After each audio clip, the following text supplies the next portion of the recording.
After nearly 40 years, my old test harness here has started developing some problems. I was trying out a new set of these dual op amps, and the circuit kept failing. These are supposed to, well, the way I have them set up, they were supposed to be inverting op amps, and they weren't inverting. And I was like, something's wrong. Either these chips suck or I've got something hooked up wrong. And it turns out that these holes in the breadboard are so worn out, they're not holding the chip in place. So I'm having to put my finger on them to make them work. You can tell that these are old. They've obviously yellowed over time. You can actually see where some chips were sitting for a long time. But anyway, these things are bent and out of shape, and I'm going to have to replace this. I've also replaced some things like these potentiometers down here. There was one that went bad. So I'm having to make a decision of whether I want to replace these breadboard segments with some new ones and just hook everything back up, or I can take the opportunity and build a brand new one with some additional features that I think would be handy, like an on-off switch. It may also be interesting to sync like an isolated power supply down into here, so I can put power in one place and have multiple outputs for power. Also have multiple inputs with the 1/4-inch jacks and maybe some other things. I suppose it would be cool to build something like this into it, so I could plug into the side, have this be the effects loop, come through, and then have an output out that way. All right, I'm liking this idea. I can put a switch down there. All right, time to sketch some stuff out.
this is the new test harness. I've got an input, and this goes to a true bypass switch. I've got an indicator if I'm going through to the output or if I'm going through the effects loop, which input comes in here through this dinky yellow wire. Whatever I prototype will be in here. The output is at this yellow wire on the far left. It goes to the switch into the output. I've got an external input because I use things frequently like the signal generator here to control things on the circuit. So this will allow me to conveniently plug in there so I can have some signal generated. Now I've got my signal generator coming into the external input. Also have another ground pole over here, so when I want to put my probes and stuff, this gives me a convenient ground to tag onto. I've got a bipolar power input, so I've got my positive supply up here on this red rail. I've got a negative supply on this bottom rail. Ground are these two inner ones here. These two buses are not connected yet. All right, so that's my guitar input. I can give it the buzz test. So going through the effects loop, this isn't connected to anything, but I can do that.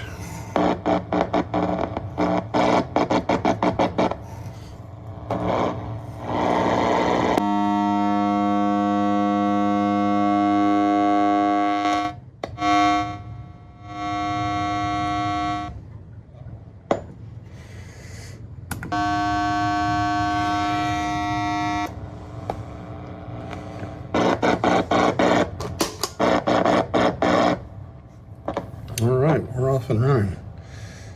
One thing I need to do is test the power supply.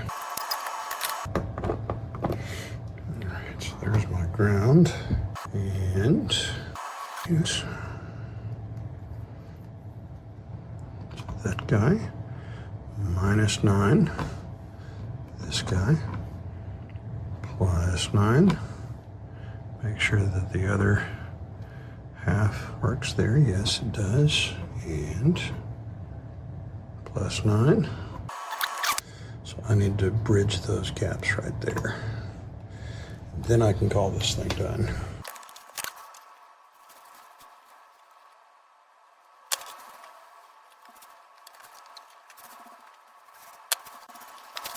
And now I can finally get to the project I was trying to do when the old one messed up.